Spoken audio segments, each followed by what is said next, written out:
Gratidão, Isabela, e toda a equipe aí pelo apoio. Eu primeiro vou me apresentar, né? Que a Bela falou, você tem que se apresentar, então estou aqui.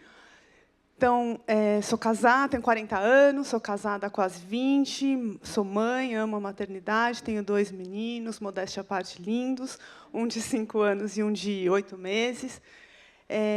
Quando eu era criança, eu queria ser jornalista, né? Eu me encantei, naquela época, estávamos nas diretas já, e eu via o papel da mídia, né? A influência da imprensa, eu queria ser aquilo, eu queria ser o Antônio Brito, eu via ele falando a saúde do Tancredo Neves, e aquilo, eu falava, eu quero ser esse homem. E depois tive a felicidade de trabalhar com ele, o mundo é muito engraçado, ele foi meu chefe depois, muito depois, já numa outra situação. Mas aí eu idealizei um jornalismo romântico, meio década de 50, então estava um pouquinho fora do timing. E, como a gente tem vários lados, eu tenho um lado também burocrata, e eu acabei me apaixonando pela comunicação corporativa, pela possibilidade de poder fazer diferente dentro das regras tão estabelecidas que são as empresas, né? Poder ser humana e levar algo com propósito. Então, segui toda a minha carreira nesse sentido. Eu acredito que a base de tudo são as relações humanas, por isso que eu fiz essa especialização em sociopsicologia. Estudo psicanálise, eu parei agora por conta do meu filho, né, que é pequenininho, mas estou retomando. E eu acho que a base de tudo são as relações humanas, são elas, né, que fazem a gente estar aqui, que fazem todas essas conexões, e é isso que eu tento fazer a ponte entre a responsabilidade social corporativa, que eu também atuo, e como voluntária, sócia e fundadora da ONG Ciranda para o Amanhã. Então, vamos lá, o que é a tal da Ciranda, né? Quem somos? Bem, somos mães, nos conhecemos na escola dos nossos filhos, uma escola de classe média, enfim, pequenininha, ali da Zona Oeste. Começamos aquela coisa, quem tem filho sabe, hoje com o WhatsApp, conecta, começa a falar de tudo, organiza festinha, passeio no parque, na praça. E aí fomos formando uma rede, trocando outras ideias, né? Dica de médico, dica de passeio, promoção, preço da fralda, enfim, começa a estabelecer ali uma rede. E nós fomos aprofundando o relacionamento e começamos a falar de coisas mais profundas, e percebemos que tínhamos em comum um desejo de retribuir a gratidão, né, com gratidão, todas as oportunidades que a gente teve. Somos todas ali trabalhadores, temos um dia a dia, mas temos uma vida que a gente luta e conseguiu estabelecer, e a gente queria poder fazer pelo próximo, mas não só fazer pelo próximo, mas conseguir ajudar a transformar esse mundo no mundo que a gente acredita, e deixar também um legado para os nossos filhos, e mais que um legado, um exemplo. Quer dizer, ninguém está numa bolha, né? Como o Claudinho colocou, nós estamos todos juntos o tempo inteiro. Então, se a gente tem a oportunidade de ajudar e transformar, é isso que a gente tem que praticar e ensinar. Então, a gente começou a discutir essa questão, e aí nos mobilizamos e fizemos aquele primeiro passo, que é, vamos fazer um evento para um abrigo aqui perto, aquela sacolinha de Natal, aquele evento super pontual, organiza, né? Roupa, sapato, brinquedo, enfim, fizemos uma festa e fomos lá levar. Quando a gente chegou no abrigo, a gente descobriu uma realidade que era desconhecida para nós, né? As crianças de abrigos, e despertou aquela sementinha que nós tínhamos, né? Ainda mais de realmente ajudar e aprofundar naquela realidade. Então, a gente fez e ficou com aquela, não a sensação de dever cumprido, muito menos, a gente tem muito para fazer. E como que a gente pode fazer?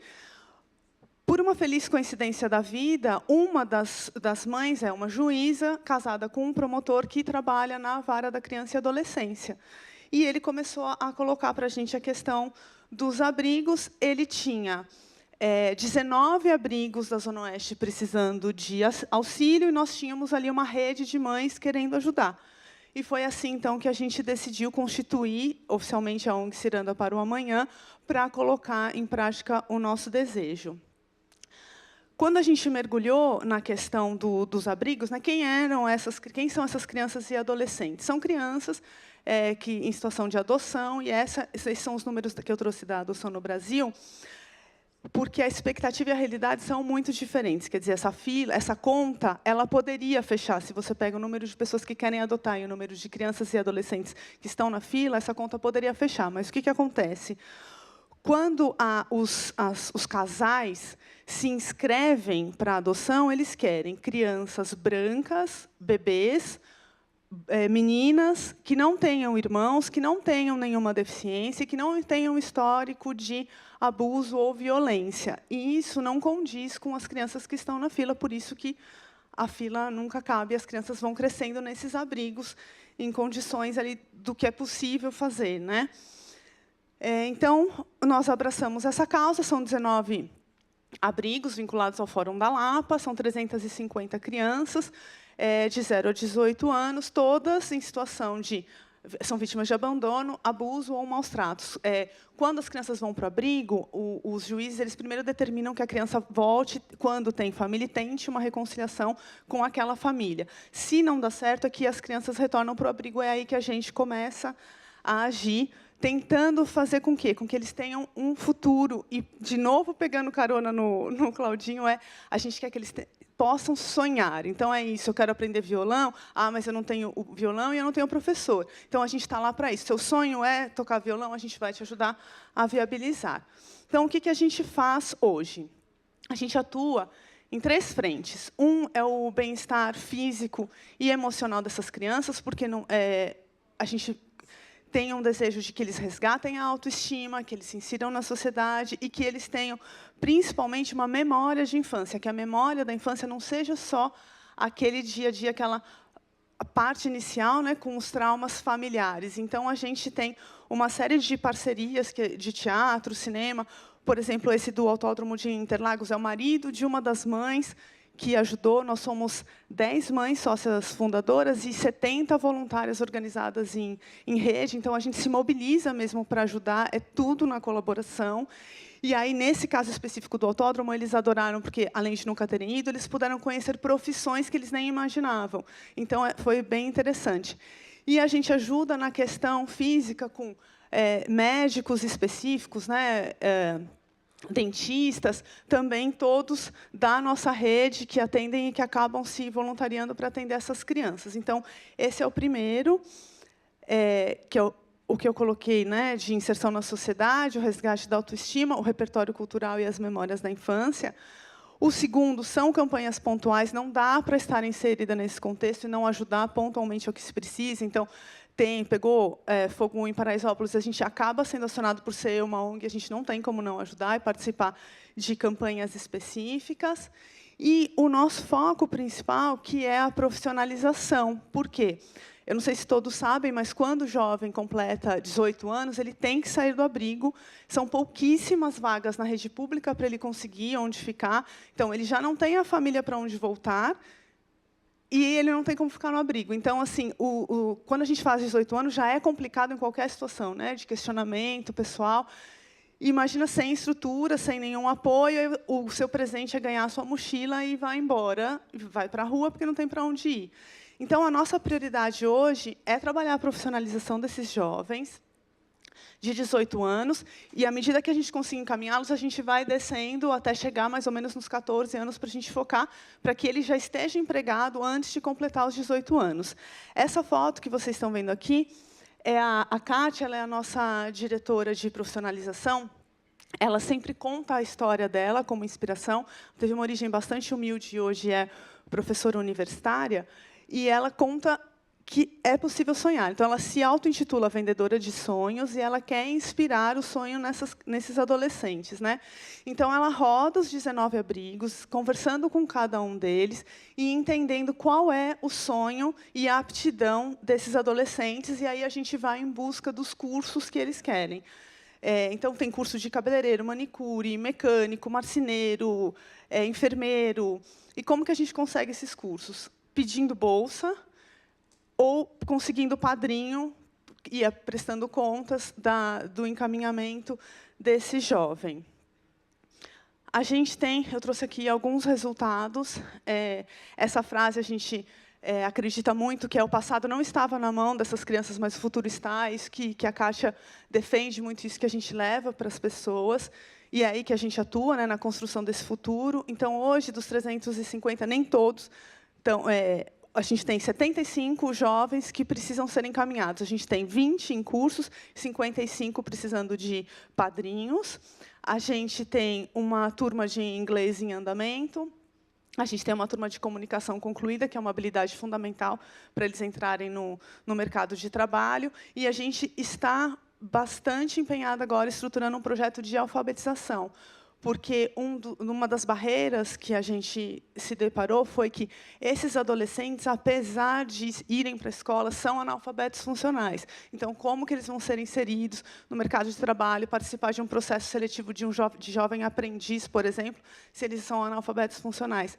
Então, agora a gente está mergulhando nessa questão da alfabetização para depois entrar na questão técnica. Só que, como eu falei, a gente assumiu agora, né? A gente começou um trabalho no final do ano passado, nós somos novinhas ainda. Então, a gente está indo por prioridade. Primeiro os de 18 e agora começando para trás.